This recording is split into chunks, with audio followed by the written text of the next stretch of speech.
अस्सलाम वालेकुम, मेरा नाम है ज़ुहैब भट्ट और ये है लाहौर शहर में हेपेटाइटिस के बढ़ते हुए केसेस बनाम सरकार।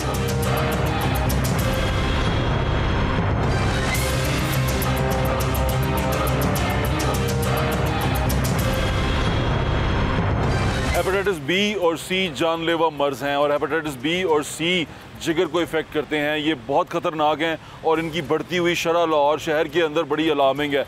कि एक अंदाज़े के मुताबिक जो मुहक्किकीन हैं, जो रिसर्च कर रहे हैं, वो कहते हैं कि पाकिस्तान जो सा है उसकी जो टोटल आबादी है उसका 10% हेपेटाइटिस बी और सी में मुब्तला है। ये ब्लड बॉर्न डिजीज़ है, यानी कि ये आपके खून से होती है। ये गलत आप अगर नाई की दुकान पे जा रहे हैं, आपने गलत उस तरह इस्तेमाल कर लिया है, कैंची गलत इस्तेमाल कर लिया है, वो कैंची को किसी की मरीज़ को लगी है और वो आपको लग गई है और आपको उससे कट आ गया, तो आपको हो सकता है सिरिंज गलत इस्तेमाल करने से हो सकता है, ब्लड जो है इन्फेक्टेड ब्लड इस्तेमाल करने से हो सकता है, ये किसी भी तरह से आपको लग सकता है और ये आपके जिगर को खा जाएगा, आपके लिए जानलेवा साबित हो सकता है। इसका इलाज बिल्कुल है। इलाज क्या है, ये बीमारी क्या है, ये जानने के लिए सबसे पहले चलते हैं डॉक्टर जावेद अकरम के पास, जो इस चीज़ के ऊपर रिसर्च भी कर चुके हैं और जिनका बड़ा वसी तजर्बा है हेपेटाइटिस को लेकर। हम ये जानना चाहते हैं कि ये बीमारी है क्या और ये फैलती कैसे है।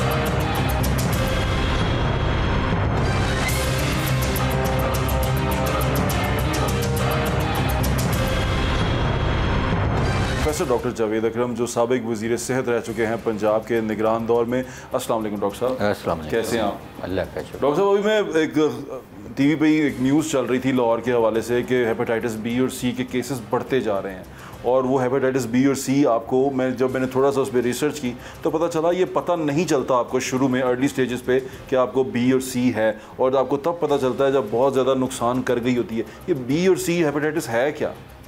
बट साहब, ये वायरसेस हैं, A B C D E, ये वायरसेस हैं और इनमें से बी और सी जो है वो आलूदगी, खून की आलूदगी की वजह से जिस्म को जब कोई सुई ऐसी लग जाए या ब्लड गलत लग जाए तो हो जाती है। ए ई जो है वो खुराक से होता है कि जब आप आलूदा खुराक खाते हैं। जो हमारी तहकीक है वो ये बताती है कि अनफॉर्चुनेटली पाकिस्तान में 10% आबादी, यानी कि अगर आप देखें हम 25 करोड़ का मुल्क हैं तो 2.5 करोड़ लोग हेपेटाइटिस में मुब्तला हैं और ये बहुत ही अलार्मिंग फिगर है। ये दुनिया का सबसे ज़्यादा प्रेवलेंस वाला मुल्क बन चुका है अनफॉर्चुनेटली। एक तरफ शुगर, ब्लड प्रेशर, हार्ट की बीमारियां और कैंसर, दूसरी तरफ ये वायरसेस हैं और ये एक आरएनए वायरस है जो सी है और जो बी है वो डीएनए वायरस है। मैं इसको ज़रा आसान ज़ुबान में बता दें, ब्लड बॉर्न है ये दोनों ब्लड बॉर्न है, जिसका मतलब ये है कि इसकी जो वजूहात हैं वो ज़्यादातर देखा गया है तो वो ये है कि ब्लड को आलूदा लग जाए, लेकिन वो बहुत कम लोगों को लगता है। आजकल स्क्रीनिंग मुवस्सर है। जब आपकी डिलीवरी, जब आप पैदा होते हैं, दाइयाँ करेंगी और क्वैक्स करेंगी जिनको कोई पता ही नहीं है इस चीज़ का, स्टरलाइजेशन का, तो वहीं से माँ को भी और जच्चा और बच्चा दोनों को लग जाता है। ठीक है। और उसके बाद जब बच्चा पैदा होता है तो उसकी अक्सर खतने 70-80% के कोई नाई कर देता है। तो उसके बाद फिर जब बच्ची होती है उसके नाक छिदवाने, कान छिदवाने, वो कोई एक ही सुई के साथ टक टक टक टक मेलों पे फ्री कर रहे होते हैं। फिर टैटू बनाने शुरू हो जाते हैं। फिर जो हमारे दादा साहब के बाहर आपने देखा डेंटिस्ट भाई बैठे हैं, तो वो दांत तो निकाल देते हैं। लोग कहते हैं यार दांत ही कटवाने हैं ना, आगे क्यों जावें। मैंने कई दफ़ा वहाँ उन लोगों को खुद लाइन में लगे हुए देखा और मैंने कहा यार आगे चले जाओ, डी माउंट हमारा कॉलेज है, बड़ा अच्छा है हॉस्पिटल, यादगार पाक। तो वो कहते उत्थे कौन टिक्के खाए। अच्छा जी, कढ़ना तो दंद ही है ना, इत्थे इन्हें भी दंद कढ़ना है, उन्हें भी दंद कढ़ना है। उन फ़र्क ये है कि उसका दांत निकालने से आपका दांत तो दोनों ही निकल जाएंगे, लेकिन उधर आपको हेपेटाइटिस का ख़तरा नहीं। अच्छा डॉक्टर साहब, ये हेपेटाइटिस होती क्या है, ये बीमारी क्या है, बी क्या है? देखें, बी तो एक वायरस का नाम है ना, ये इसी तरह ही दांतों डायलिसिस से एक दूसरे से फैलती है। उसके बाद ताकत के टीके खामखा लगवाने, खामखा ड्रिक में लगाने, जो अल्लाह ताला ने एक जिस्म की आपकी सनखटी रखी हुई है कि उसको कवर किया हुआ है जिल्द से और मुंह को भी अंदर, इसको अगर हम वायलेट करेंगे बाहर बाहर, और कोई आलूदा सरिंज हो सकती है। और सरिंजें आपको पता है पाकिस्तान में अभी भी इस वक्त भी री यूज़ होती हैं, उनको धो के दोबारा पैक कर दिया जाता है। और देखें जब ये हालात होंगे तो ये ज़ाहिर है इसमें कमी कहाँ आएगी। आप ये किस तरह कह सकते हैं कि री यूज़ होती हैं अभी भी? ये तो बट साहब आप कैमरा ले जाएं तो ये बंद रोड पे अभी भी वहाँ प्लांट लगे हुए हैं जो ये खाना बदोश आपकी सिरिंजें इकट्ठी करते हैं। देखिए होना तो यही चाहिए, सिरिंज मैंने यूज़ की एज ए डॉक्टर, वो तोड़ तो उसी वक्त मैंने डिस्ट्रॉय कर दिया, इंसनरेट करा देना। लेकिन होता ये है कि वो इकट्ठी करते हैं, वो फिर धोते हैं, फिर फाइनल धुली जाती है और उनको रीपैक किया जाता है बंद रोड के पास। और कई दफ़ा छापे लगे, लेकिन छापा आपको पता है जैसे वाकई कितनी कानून की इम्प्लीमेंटेशन है कि उस वक्त वो पकड़े जाते हैं, वो थोड़ी आगे जाके दोबारा फैक्ट्री बना लेते हैं अपनी। तो ये मौत के सौदागर हैं। और इसी तरह जो हमारे नाई बरदरी है, ये शेव कराने लोग जाते हैं। अब शेव देखें करानी है तो घर पे कर लें, देखिए ना, ये तो एक कॉमन सेंस है। आपके देखने सुनने वालों को कहते हैं जी करानी तो शेव ही है ना, बाल ही कटाने ने, तो बाल ही कटवाने हैं। तो ये देखें ये जो बॉडी है ना, ये अल्लाह मियां ने एक अमानत दी है आपको और मुझे, इसकी हिफाजत भी हमारा फ़र्ज़ है। और फिर ये बी और सी की तशख़ीश अनफॉर्चुनेटली बर वक्त नहीं हो पाती। वो क्या वजह डॉक्टर साहब? क्योंकि इसकी अलामात कुछ नहीं होती शुरू पे, ये साल लगते हैं इसको, जिगर को डैमेज आहिस्ता आहिस्ता करती रहती है। मैंने सुना है, ये पढ़ा भी है कि जिगर सबसे मजबूत ऑर्गन होता है जिसमें। देखें जिगर बॉडी का सबसे बड़ा सॉलिड ऑर्गन है और उसमें से खून फिल्टर होता है, खून की आलूदगी गंदगी निकाल के बाइल के ज़रिए पखाने के ज़रिए वो निकालता है। और भी उसके बड़े फंक्शन हैं, उससे इम्यूनोग्लोबुलिन, हमारी रेजिस्टेंस, एल्ब्यूमिन बनती है, बहुत कुछ करता है, उसके इतने क्लॉटिंग मैकेनिज़्म का वो रिस्पॉन्सिबल है। तो ये इसके बगैर तो लाइफ मुमकिन नहीं है अगर ये डैमेज हो जाए। तो होता ये आहिस्ता डैमेज होता रहता है। उस वक्त कोई टेस्ट नहीं कराता, कोई स्क्रीनिंग नहीं है, कोई ब्लड देने जाता है तो उसको पता लगता है कि हेपेटाइटिस बी है, उसको सी है, तो उस वक्त तक जिगर डैमेज हो चुका होता है, पेट में पानी भरना शुरू हो जाता है। तो इस तरह क्योंकि पाकिस्तान में इस वक्त PKLI हमने बड़ा उसके पे काम किया, इस वक्त हम 90% जो ट्रांसप्लांट कर रहे हैं ना, वो हेपेटाइटिस बी और सी का कर रहे हैं। 10% कर रहे हैं मोटापे की वजह से। मोटापा भी जिस्म आपके लिवर को डैमेज करने का, दुनिया में अगर आप देखें सबसे बड़ी वजह शराब नोशी है और उसके बाद मोटापा है। अच्छा, मोटापा और शराब नोशी क्या हेपेटाइटिस बी और सी की तरफ लेके जाते हैं? नहीं, वो लिवर को फैटी लिवर करता है, डैमेज करता है। एंड रिजल्ट यही है कि लिवर रिवर्सिबली डैमेज हो जाता है। अभी जो हमारी प्रेडिक्शन है कि 2050 के बाद PKLI 50% से ज़्यादा मोटापे की वजह से लिवर ट्रांसप्लांट करेगा जिगर को, क्योंकि जिगर एक दफ़ा डैमेज हो जाए तो उसका हल यही है कि ट्रांसप्लांट ही है। मोटापे की वजह से करेगा? मोटापे की वजह से अभी भी हो रहे हैं ट्रांसप्लांट, लेकिन आगे क्योंकि हमारे एक तरफ गुर्बत बहुत है, एक तरफ दूसरी तरफ मोटापा उतनी तेज़ी से बढ़ रहा है। मोटापा प्रोसेस्ड फूड खाने की वजह से बढ़ रहा है। Processed food, energy dense food, जो पिज़्ज़ा, फ्राइड चिकन और बर्गर्स, ये तो हमको पता है कि आम दुनिया में ये दुकानें बंद हो रही हैं, हम रोज़ नहीं खोल रहे हैं और उस वजह से जिगर डैमेज होता है। अच्छा, absolutely fatty liver is a बड़ी सीरियस बीमारी। ये इसकी अलामात क्या हैं, हम किस तरह इसको एक तो कंट्रोल कैसे कर सकते हैं? देखें बट सबसे पहले तो क्योंकि आप पाकिस्तान में रह रहे हैं, हाई रिस्क एरिया है, बहुत ज़्यादा 10% आबादी लेके फिर रही है वायरस, तो आप इसकी स्क्रीनिंग करा लें, किसी फ्री गवर्नमेंट में हो रही है, हेपेटाइटिस बी सी की एंटीबॉडीज़ करा लें, और अगर वो पॉजिटिव है तो फिर आगे उसकी तशख़ीस कराने के लिए हमें PCR करना पड़ता है। और इसी तरह वर्टिकल प्रोग्राम भी है हेपेटाइटिस का। और अगर आपको देखें सी है तो उसकी तो बहुत अच्छी ट्रीटमेंट आ चुकी है। पहले टीके लगाते थे इंटरफेरॉन और बड़े कामयाब थे, लेकिन वो तकलीफ़ दे थे, महंगे थे। अब ओरल दवाइयाँ आ गई हैं एंटीवायरल, जिनको आप 6 महीने लेते हैं तो ये ख़त्म हो जाता है। बी ज़रा मामला है कि वो बड़ा मुश्किल होता है ट्रीट करना अगर हो जाए, क्योंकि उसको, लेकिन अच्छी चीज़ बी में यह है कि बी की बड़ी अच्छी इफ़ेक्टिव वैक्सीन है। हर बच्चे को, हर मर्दे को, हर किसी को नहीं लगी तो लगवानी चाहिए।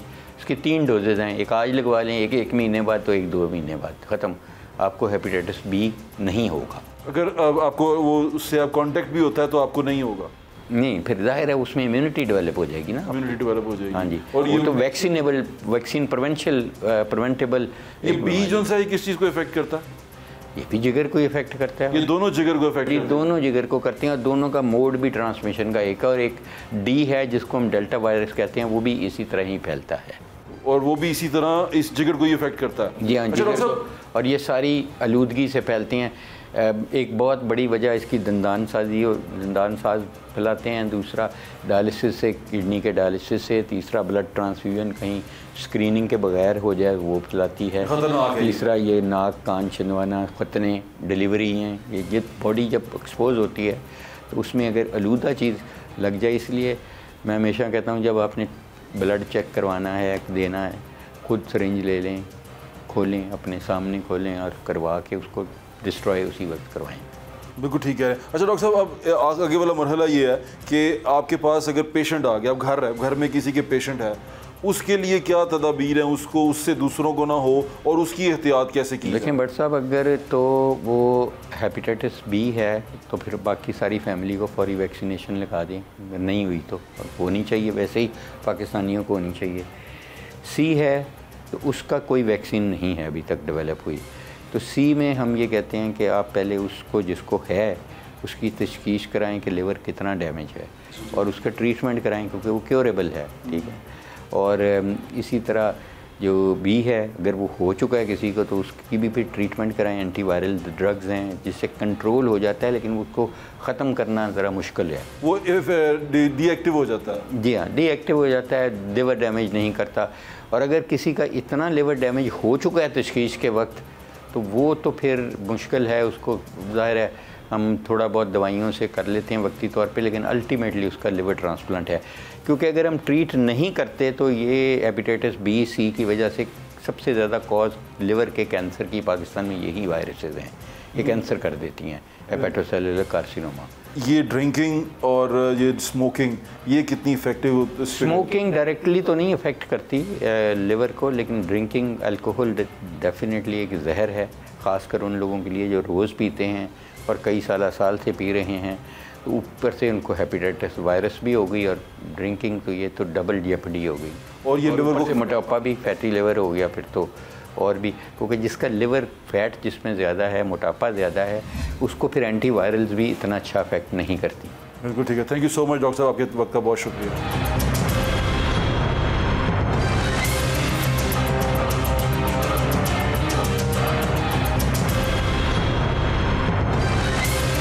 डॉक्टर जावेद अकरम की बात आपने सुन ली। खतरा ये होता है कि ये अब जिस तरह आजकल के इलाज चल रहे हैं, हर घर के अंदर, हर ख़ानदान के अंदर एक ना एक पेशेंट मौजूद है जो हेपेटाइटिस से जूझ रहा है, और जो हेपेटाइटिस से जूझ रहे हैं बेचारे, वो घर वालों के लिए भी परेशानी होती है और वो बेचारा खुद तो तकलीफ में होता ही होता है। तो ये तमाम चीज़ों को कैसे निपटा जा सकता है और स्पेशली ये होती क्यों है और ये जिगर को कैसे इफेक्ट करती है और हम अपने जिस्म में जिगर को कैसे महफूज रख सकते हैं, उसके लिए हम एक माहिर ग़िज़ाइयात के पास गए और हमने उनसे पूछा कि क्या चीज़ें खाएं, वो क्या अपनी खुराक में क्या तब्दीलियां करें कि हम इससे बच सकते हैं। क्योंकि फैटी लिवर लाहौर शहर में हर तकरीबन दूसरे तीसरे शख्स को जिसका थोड़ा सा पेट बाहर है वो फैटी लिवर में मुब्तला है। क्यों? हम प्रोसेस्ड मीट खाते हैं, हम प्रोसेस्ड फूड खाते हैं, हम डबल रोटी, पिज़्ज़ा और तमाम फास्ट फूड खाते हैं, जिससे हमारे जिस्म के अंदर फैट स्टोर होता है और वो स्टोर जाके हमारे जिगर के ऊपर हो जाता है और जिगर का साइज़ बढ़ना शुरू हो जाता है। ग़िज़ाई माहिर इसके बारे में क्या कहते हैं, आएँ आपको सुनाऊँ।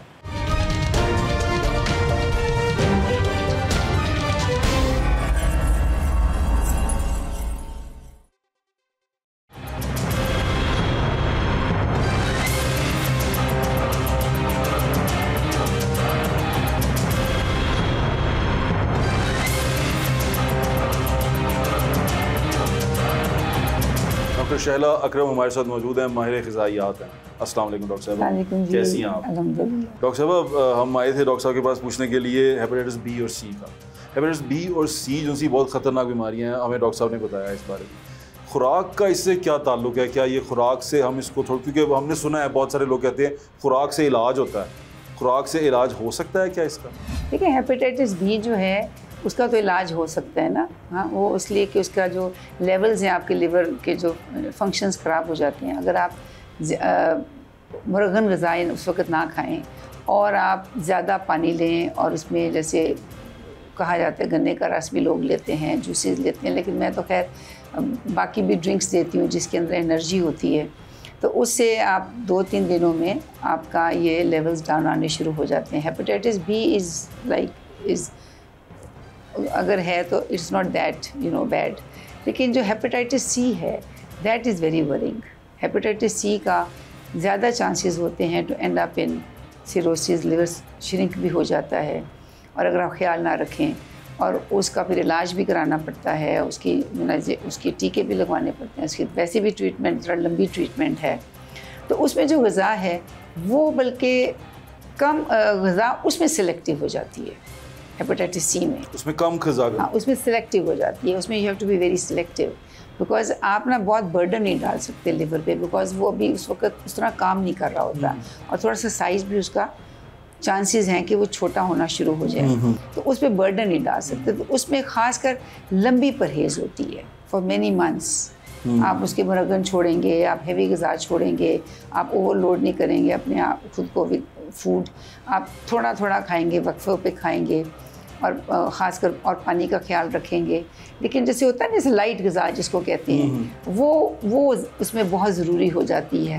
फल खाएं, सब्ज़ी खाएं, और ज़रा लाइट ग़िज़ा रखें, नॉट हमारी जो पंजाब की ग़िज़ा है, लेकिन वो एक लंबा ट्रीटमेंट है हेपेटाइटिस बी और सी का। उसमें आपको मंथ्स एंड मंथ्स आपको ख्याल रखना पड़ता है। जी ऐसा ही है। हाँ, बी में तो ये ना कि आपने कुछ देर किया तो यूर देन ओके। अगर आपके पास घर में कोई पेशेंट है तो हम उसको क्या ऐसी ग़िज़ा दे सकते हैं जो उसको, जैसे कुछ ग़िज़ाएं जो सी होती हैं वो बेहतर होती हैं, चीज़ों दवाइयों से ज़्यादा बेहतर होती हैं, वो क्या ग़िज़ा दे सकते हैं हेपेटाइटिस? देखिए, जैसे मैंने बताया हेपेटाइटिस में जो है ना, आपका इंटेक, फ्लूइड इंटेक वो बहुत अच्छा होना चाहिए, और उसमें एनर्जी होनी चाहिए, बिकॉज वो सबसे ज़्यादा सबसे कम बर्डन डालता है लिवर पे। ठीक है, जिसकी वजह से मैं कह रही हूँ एनर्जी भी चाहिए ना, एनर्जी तो बॉडी को चाहिए, एनर्जी तो आप देंगे लेकिन थ्रू लिक्विड सोर्सेज। जी ठीक है। हाँ, तो वो सॉलिड कम कर दें, सॉलिड कम कर दें फॉर इनिशियल डेज। डॉक्टर साहब, ये क्योंकि डील जिगर से करता है, ये है जिगर का, एक फैटी लिवर नाम की भी बीमारी है। बीमारी तो क्या लोगों को डायग्नोज हो जाता है, बहुत सारे मेरे दोस्त हैं, यार हैं, वो फैटी लिवर का शिकायत करते हैं कि फैटी लिवर जो है वो बड़ा ख़तरनाक है और वो हो गया, फैटी लिवर को लेके परेशान रहते हैं। ये क्या चीज़ होती है? देखिए, फैटी लिवर तो आजकल इतना कॉमन है हमारे मुल्क में, बहुत ज़्यादा। एक तो हमारा जो है ना सिस्टम, हमारे खाने पीने का, उस पर हमारी जो ग़िज़ा है वो हमारे सबसे पहले असर करती है हमारे एब्डोमेन पर। जी जी, हमारा वेस्ट लाइन बढ़ जाती है। अनलाइक बाकी लोगों के ना, जो बाकी दुनिया में जो लोग हैं उनका टायर इतने नहीं बनते जितने हमारे पाकिस्तान में बनते हैं, और हमारी इनएक्टिविटी बहुत ज़्यादा है हम। तो वो जो दोनों चीज़ें हैं ना, जब वेट भी ज़्यादा हो रहा होता है और इनएक्टिविटी भी, मतलब हार्डली आप हिलते हैं, हार्डली वर्जिश करते हैं, फिजिकल एक्टिविटी, कभी गर्मी है तो कभी बारिश है तो कभी सुबह बहाने, तो उससे ना वो वाली जो मेंटेनेंस है ना अपनी बॉडी फैट की, मोबिलाइजेशन की, वो नहीं होती। तो ये वज़न बढ़ जाता है और वो फिर आपके लिवर पे इफेक्ट करता है। जी जी। और लिवर का साइज़ बढ़ जाता है, और लिवर का जब फैट ज़्यादा जाता है ना, लिवर में रिटेन हो जाता है, मोबिलाइजेशन ऑफ फैट हम कहते हैं ना, वो नहीं ना हो रही होती। तो उसमें ज़्यादा रह जाता है लिवर में फ़ैट, जिसकी वजह से उसका साइज़ बढ़ना शुरू हो जाता है। अच्छा। शुरू में तो आप, इसका कोई ऐसा नहीं है साइन कि जी आपको एकदम पता चल जाएगा कि साइज़ आपका बढ़ गया है, ऐसा नहीं है। वो थोड़ा सा जब ज़्यादा बढ़ जाता है ना, फिर आपको दिक्कत होती है। क्या उसके अलामात? आपके दर्द होती हैं, आपको अनकंफर्टेबल होता है। लेकिन कुछ लोग तो, हम तो रूटीन में जो ओवरवेट हैं हम उनके अल्ट्रासाउंड्स कराते हैं, अल्ट्रासाउंड पे ये बहुत जल्दी पता चल जाता है। लेकिन अगर आप ये वेट करें कि जो साइन सिम्टम आएगा तो फिर मैं उसको वरी करूँगा, then already the size is little big. अच्छा, और दूसरी बात है कि इसको वापस लाना एक बड़ा एफर्ट है कि हम ये कहें जी कि ऐसी चीज़ नहीं कि श्रिंक होके वापस फ़ौरन आ जाएगा, वो बहुत एफर्ट है। It works, it has to, you have to really work on it, कि आपका फ़ैट हम कंट्रोल करें, इनटेक, फिर आपकी एक्सरसाइज बढ़ाएं, फिर आपकी मोबिलाइजेशन बढ़ाएं फ़ैट की, और हर वक्त आपको दिन में 2 दफ़ा एक्सरसाइज कराएं, और फ़ैट कंट्रोल करके आपको डाइट दें, फिर और वज़न ऑब्वियसली कम करें, तो फिर जाके चांस है कि इसका साइज़ डिक्रीज़ होगा।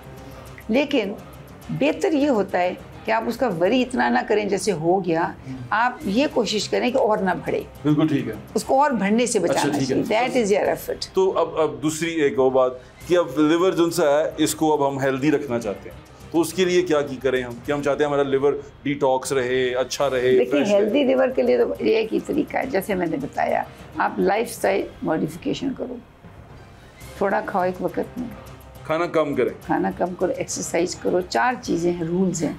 आप थोड़ा खाओ एक वक्त में, और हर खाने में ज़्यादा चीज़ें ऐड करो, लाइक सलाद 5-6 चीज़ें सलाद की हो जाएं, फल मिक्स, जैसे मिक्स डाइट नहीं कहते, वो वाली लो। और उसके बाद फिर आप एक्सरसाइज मस्ट है, वो बहुत ज़रूरी है। चाहे वॉक करो, एक्सरसाइज ये नहीं है कि आप जिम ही जाने, आप वॉक करें, आप घर में वॉक करें, आप वेर एवर वॉक करें, स्टेप्स काउंट कर लें। अगर आप 8 से 9 हज़ार स्टेप्स भी रोज़ के कर लें, अपनी घड़ी पे देखते रहें या फ़ोन पे देखते रहें, तो उसका वो बराबर का है इफ़ेक्ट, जैसे एक जिम का इफ़ेक्ट होता है। नींद का टाइम अपना बेहतर करें। Sleeplessness also increases this problem fat का। तो आप अगर जैसे ट्राई करें कि 11 बजे सोएं, सुबह 5-6 बजे उठें, this is a better time, जिसकी वजह से बिकॉज हमारी जो बॉडी है ना वो फंक्शन करती है हमारे बॉडी के हार्मोन्स के साथ। हमारे बॉडी के हार्मोन्स फंक्शन करते हैं सन की लाइट के साथ, सुबह और शाम के साथ, ठीक है। तो ये सारा एक सिस्टम है जो अल्लाह ताला ने निज़ाम बनाया हुआ है। अच्छा। जब हम उसके ऑपोजिट चलते हैं, हम दिन में सोते हैं और फिर हम एक्सपेक्ट करते हैं कि हम वैसे ही हेल्दी रहेंगे, तो then you are asking for trouble. तो अगर आप अपनी रूटीन को उन नॉर्मल आवर्स में लेकर आओ जो अल्लाह ताला ने कहे हुए हैं, जो हमें बताए गए हैं, तो दे आर द, और वो प्रूव हुए हैं ओवर द ईयर्स कि दैट्स द बेस्ट वे, जिसको हम लाइफस्टाइल मॉडिफिकेशन कहते हैं, कि टाइम पे सो, टाइम पे उठो, जो टाइम बताया हुआ है। और सनसेट सनराइज का उसका रिस्पेक्ट करो, और उस टाइम पे आपके हार्मोन्स रिलीज होते हैं, ठीक है। और ग़िज़ा को एक वक्त में कम खाओ, और एक्सरसाइज करना ना भूलो, और नींद अच्छी पूरी करो। बिल्कुल ना करें जी, ब्लोटिंग बिल्कुल ना करें। ब्लोटिंग के फुल स्टमक तो नींद भी नहीं आती ना। आप भूख रख के खाएं। फिर मैंने मिक्स डाइट बताई है, मिक्स डाइट बहुत ज़रूरी है। मिक्स डाइट से क्या होता है, हम लोग क्या करते हैं ख़ासकर पंजाब में, हमने 2 रोटियां और सालन उसके मुताबिक हमने खाना ही खाना है, हाँ। ठीक है। और उसके बाद उसके साथ हम ब्लोटेड हो जाते हैं। अगर आप कोशिश करें कि आप सलाद खा लें, ठीक है, और फिर आप रोटी एक पर आ जाएं और सालन उसकी मुनासबत से एक रोटी जितना हो जाए, तो there is nothing like that. चीज़ें आपने सारी वही खा ली, बल्कि और उसको हेल्दी कर लिया by adding few more things like salad. एक आध फल की भी जगह निकल आएगी, तो वो भी ऐड अप हो जाएगा। तो ये जो आइटम्स हैं ना खाने में, ये हेल्दी डाइट दुनिया में किसको कहते हैं, जब आपकी प्लेट में कोई 15 से 20 आइटम्स हों। आइटम्स क्या होते हैं, जैसे फॉर योर इंटरेस्ट, आइटम्स ये होते हैं कैसे, रोटी और सब्ज़ी तो होगी ना, सब्ज़ी में अगर 2-3 सब्जियां मिक्स कर ली तो ये 4 चीज़ें होगी। आटा आजकल मिक्स मिल रहा है विद सीड्स, जी सही है। मैं नाम नहीं लूँ, ये चौकर तो एक है ना, आजकल तो आ रहे हैं जिसमें 8-8 सीड्स हैं, मल्टी सीड आटा। मैं नाम तो खैर वो आप जाएंगे तो पता चल जाएगा। अच्छा, वो मल्टी सीड आटा 8 वो नग हो गए, सब्जी के 4 हो गए, 12 तो ये हो गए, सलाद 6 का डालो तो 18 हो गए, 2-3 फल मिक्स करो थोड़ी क्वांटिटी में 21 हो गए। 21 का एक पैटर्न जो है ग़िज़ा का, that is far better than having 2 roti and korma देसी घी वाला कोरमा। अच्छा। आप लिमिट हो जाते हैं ना, हाँ। तो देन दैट इज लाइक, उससे फिर होता नहीं ना वो इफेक्ट जो होना चाहिए। यानी कि इसका मतलब आप ये कहना चाह रही हैं कि मैदा थोड़ा खाली रखना चाहिए, तभी वो कर सकता है। अच्छा, फैटी लिवर के लिए कोई ड्रिंक्स बता दें हमें, कोई टिप्स? फैटी लिवर के लिए तो मैंने बताया कि टिप्स, कोई ड्रिंक्स असर नहीं करती, कोई दवाई असर नहीं करती। आपका लाइफस्टाइल मॉडिफिकेशन, आपको खाना कम खाना है, आपको नींद अपनी पूरी करनी है। बार बार मैं ये कह रही हूँ, पानी का ख्याल रखना है, अच्छी ग़िज़ा खाएं, कम खाएं, बिल्कुल ठीक है। और फैट कम करें। जब आपको फैटी लिवर हो जाए, आपकी ग़िज़ा का फैट कम होना चाहिए, बिल्कुल ठीक। अगर आप, जैसे एग्जांपल देती हूँ, लोग कहेंगे कैसे फैट कम करेंगे। फॉर एग्जांपल, अगर आपके घर में 2 बोतलें तेल की आ रही हैं, एक कर लो, हिसाब लगाओ ना कि भी आपने तेल अच्छा नहीं बनेगा, फिर बनेगा अच्छा। एक्सपर्ट है, मतलब मैं एक एग्जांपल दे रही हूँ। आपने फैट कम करने का मेरे से लोग तरीका पूछते हैं, तो मैं एक टिप्स दे रही हूँ ताकि आपका माइंड उस तरफ जाए सोचने के लिए कि हम क्या करेंगे। आप बीफ ना खाएं, मटन ना खाएं, चिकन खाएं, फिश खाएं, उसका फैट कम है, समझ गए ना। अंडे खाएं, जर्दी ना खाएं, you know these sorts of things will then reduce your fat. तो ये फैट कंटेंट अपनी डाइट का कम करना। और भी बहुत तरीके, चर्बी के कबाब ना खाएं, मतलब और भी बहुत से तरीके, वही तो बात करी कि आप उस तरह सोचना शुरू करेंगे ना, तो आपको समझ लगनी शुरू हो जाएगी कि मैं खाने का फैट कैसे कम करें। बिल्कुल ठीक कह रही हैं। बहुत शुक्रिया डॉक्टर साहब के वक्त का, थैंक यू सो मच।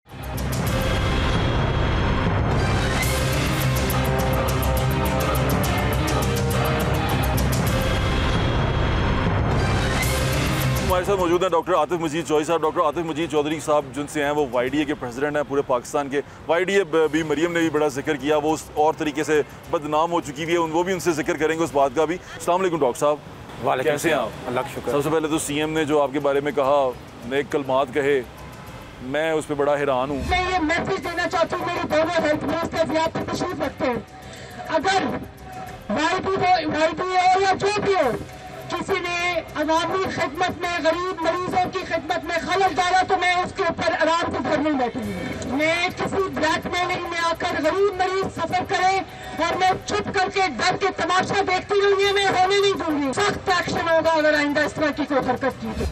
करते हैं आप ऐसे? अच्छा, मैडम ने कोई ऐसी बात नहीं की। हम तो मैडम CM से खुद रिक्वेस्ट करते हैं कि आप हमसे मिलें, डायरेक्टली मिलें। लोग जो आपके कान भर रहे हैं, इसका कोई फ़ायदा नहीं है कि आप YDA के साथ या डॉक्टर्स के साथ आप कन्फ्रंटेशन पे चले जाएं, इस चीज़ों को कोई फ़ायदा नहीं होता। ठीक है, देखें 2 लाख फैमिलीज़ हैं डॉक्टर्स की, अगर वो डॉक्टर्स को टारगेट कर रही हैं तो 2 लाख फैमिलीज़ की जो हमायत है उससे वो खो रही हैं। और हम किसी कोई पॉलिटिकल पार्टी नहीं है और ना ही हम चाहते हैं कि हम किसी के अगेंस्ट जाएँ या किसी के फेवर में जाएँ। हमारी एक ही पार्टी है, वो अपनी है डॉक्टर्स फैमिली और डॉक्टर्स पार्टी। हम उनके हकूक़ की बात करते हैं। और अगर हम YDA जब PTI के दौर के अंदर वो उन्हें टफ़ टाइम दिया करती थी तो वो हम पे इल्ज़ाम लगाया करते थे कि ये नून लीग के हैं, और अगर नून लीग कहती है PTI के हैं। और मुझे लगता है जिसने इन दोनों नहीं होना तो जमात इस्लामी का नाम या किसी और जमात का नाम लग जाना है। डॉक्टर साहब चलें, ये वाली सियासी बात छोड़ते हैं। डॉक्टर साहब, हेपेटाइटिस जो है बड़ा तेज़ी से फैल रहा है, क्या वजूहात लगती हैं आपको कि ये क्यों तेज़ी से फैल रहा है? अच्छा, पाकिस्तान दुनिया के अंदर इस वक्त दूसरे नंबर पर है जहाँ सबसे ज़्यादा हेपेटाइटिस फैल रहा है। और उसकी बहुत बड़ी वजह यह है कि हम हेपेटाइटिस फैलने की प्रिवेंशन के ऊपर, इसको रोकथाम के ऊपर इसका वो ध्यान नहीं दे रहे। गवर्नमेंट इसकी ट्रीटमेंट के ऊपर ध्यान दे रही है। जिसको इन्फेक्शन हो जाता है उसको इंजेक्शन भी लग जाते हैं, और जिसको कॉम्प्लिकेशंस हो जाती हैं वो हॉस्पिटल के अंदर एडमिट भी हो जाता है, डॉक्टर ट्रीट भी कर देता है, लेकिन बड़ी मिजरेबल लाइफ होती है। लेकिन अगर आप इसकी प्रिवेंशन, इसको रोकने की तरफ ध्यान दें तो इसको बड़ी आसानी से रोका जा सकता है। देखें जैसे हेपेटाइटिस AOE है, अगर हम साफ़ सुथरा पानी साफ़ सुथरा कर लें, अगर अपना खाना पीना साफ़ सुथरा कर लें, वो बैक्टीरिया से, वायरस से पाक हो, तो हम हेपेटाइटिस के फैलाव से रोका जा सकता है। ठीक है, मुझे एक बात बताएं, क्या बेसिक नीड नहीं है वो आवाम की कि वो साफ़ पानी दिया जाए? जी ऐसे ही है। और जो बाहर के बरसात का मौसम है, जो रेडियो के ऊपर खाना खाया जा रहा है, जो रेडियो के ऊपर गोलगप्पे खाए जा रहे हैं, जो फूड चाट खाया जा रहा है, जो जूस पिए जा रहे हैं, तो किसी को नहीं पता कि वो जो पानी है वो कहाँ से लिया है। उसके अंदर इन्फेक्शन है, उसके अंदर हेपेटाइटिस का इन्फेक्शन है, तो वो लोग खाते पीते हैं, जैसे वो अंदर जाता है तो जरकान वो करता है। दूसरी चीज़ बहुत इसकी बड़ी वजह एक है जो इन्फेक्टेड सिरिंज का यूज़ करना, जो कोएक्स हैं, जो डॉक्टर्स नहीं है। हाँ जी, जो डॉक्टर्स नहीं है, जो लोग डॉक्टर्स नहीं हैं और पेरिफेरी के अंदर बैठे हुए हैं अस्पताल, वो गांव के अंदर और गली कुचों के अंदर, और ये भी गवर्नमेंट की जिम्मेदारी है। इस टाइम सिर्फ पंजाब के अंदर 3 लाख कोएक काम कर रहे हैं, जो कि खफजाने सेहत के असूलों के ख़िलाफ़ जाके वो लोगों को इंजेक्शन लगा रहे हैं। अगर एक का इंजेक्शन यूज़ करते हैं, दूसरे को लगा देते हैं, दूसरे का इंजेक्शन यूज़ करते हैं, तीसरे को लगा देते हैं, तो अगर एक बंदा इन्फेक्टेड इंजेक्शन दूसरों को लगा देता है तो वो इससे फैल जाता है। और दूसरी सबसे इंपॉर्टेंट चीज़ है जो बार्बर वो नाई वो जो कसाई, वो जो काम करते हैं ना, वो जो एक ब्लेड दूसरों पे यूज़ कर लिया, तो वो भी बहुत बड़ी रीज़न है वो यरकान के फैलने की। और इसके बाद तीसरे नंबर पे सबसे अहम रीज़न है इन्फेक्टेड ब्लड।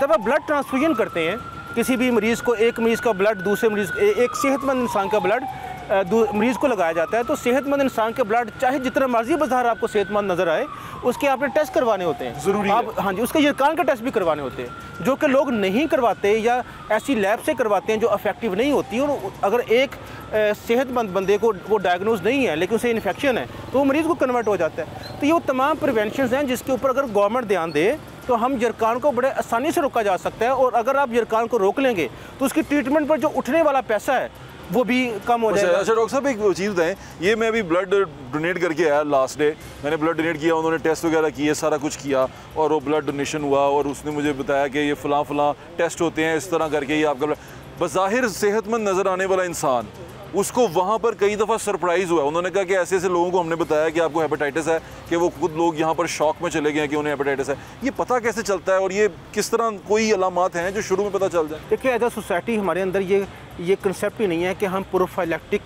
अपने ब्लड टेस्ट करवाएं। कोई भी नहीं उठेगा जब तक उसे अलामत ज़ाहिर ना हो जाए। कोई ये नहीं कहेगा साल के अंदर कि यार मैं एक दफ़ा अपने टेस्ट करवा लूँ, जबकि ये मेडिकल सोसाइटीज़ के अंदर, ये यूरोप के अंदर, अमेरिका के अंदर ये रिवाज है कि साल के अंदर या 6 माह के अंदर अपने टेस्ट करवाए जाते हैं। अच्छा। लोग अगर अपने रेगुलर टेस्ट करवाएं तो वो बहुत सारे इन्फेक्शंस को बहुत टाइमली और अर्ली स्टेज के ऊपर पकड़ सकते हैं। होता क्या है कि अगर जब उनको बुखार होता है, उनको वो क्या उल्टी आना शुरू हो जाती हैं, उनके वो पीले हो जाते हैं या उनके जिगर के एंजाइम बढ़ जाते हैं, तो फिर वो जाते हैं या टेस्ट करवाएं तो यरकान निकल आता है। तो अगर ऐसा कुछ कोई अलामत ऐसी नहीं है जिससे ये पता चलता है? बुखार अलामत है, और अगर थोड़ा सा यरकान ए और ई हो, जैसे एक्यूट हेपेटाइटिस कहते हैं, तो आपकी आंखें पीली हो जाती हैं, आपका जिस्म पीला हो जाता है। बी और सी में? बी और सी के अंदर बुखार होगा, उल्टियाँ होगी, आपको हड्डियों के अंदर पेन होगा, और वो ऐसा बुखार होगा जो एंटीबायोटिक खाने से ख़त्म नहीं हो रहा होगा। फिर जब बंदा टेस्ट करवाता है तो उसके अंदर वो बी और सी आ जाता है। बहुत बहुत शुक्रिया डॉक्टर साहब आपके वक्त का, थैंक यू सो मच।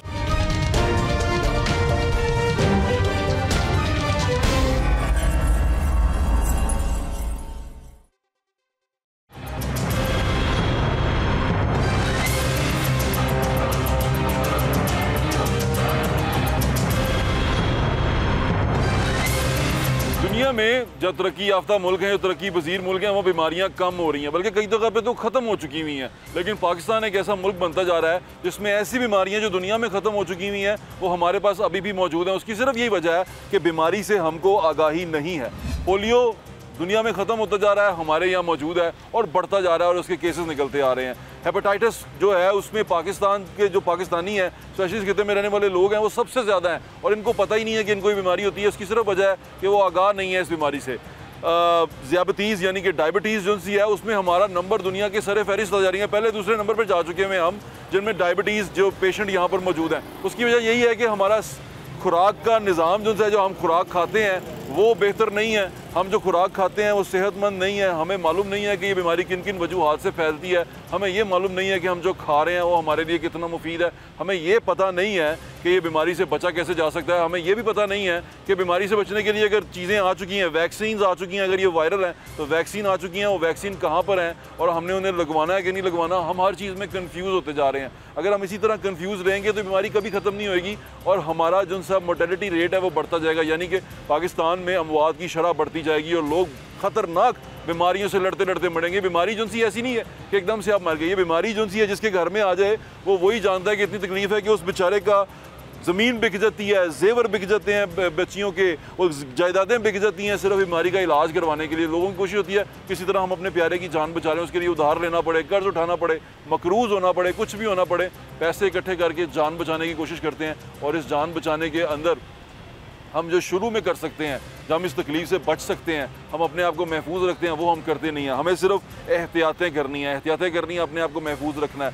यहाँ पर कितने लोग आपके इर्द गिर्द ऐसे फिर रहे होंगे जो इस बीमारी को कैरी कर रहे हैं, उनको खुद को पता नहीं है। तो एहतियात ये करनी है कि उनका आपने ब्लेड, उनका इस्तेमाल किया हुआ कोई चीज़, सिरिंज, कोई ऐसी चीज़ इस्तेमाल नहीं करनी है आपने, बल्कि जब आप जाएं कोशिश करें कि डिस्पोजेबल चीज़ इस्तेमाल करें। जब बार्बर पे जाएं तो कोशिश करें कि आपका बार्बर जो सा है वो जो आपको वो लगा रहा है, इंस्ट्रूमेंट्स लगा रहा है, वो इंस्ट्रूमेंट साफ़ हो। अभी हमने कुछ दिन पहले, यानी कि अभी मैं आपको उनका वो शॉर्ट सुनाता हूँ डॉक्टर साहबा का।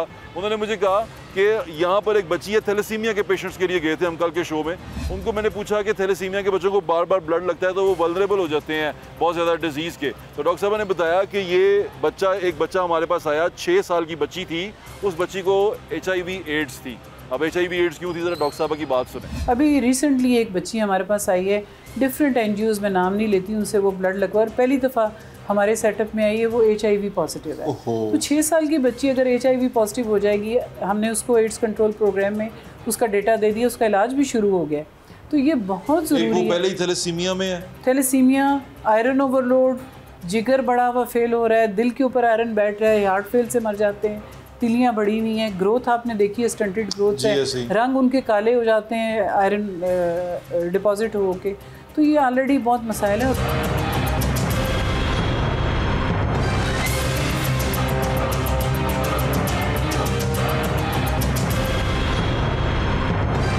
6 साल की बच्ची को HIV पॉजिटिव हो गई है, थैलेसीमिया के मर से पहले ही वो जूझ रही है, अब उसको HIV हो गया।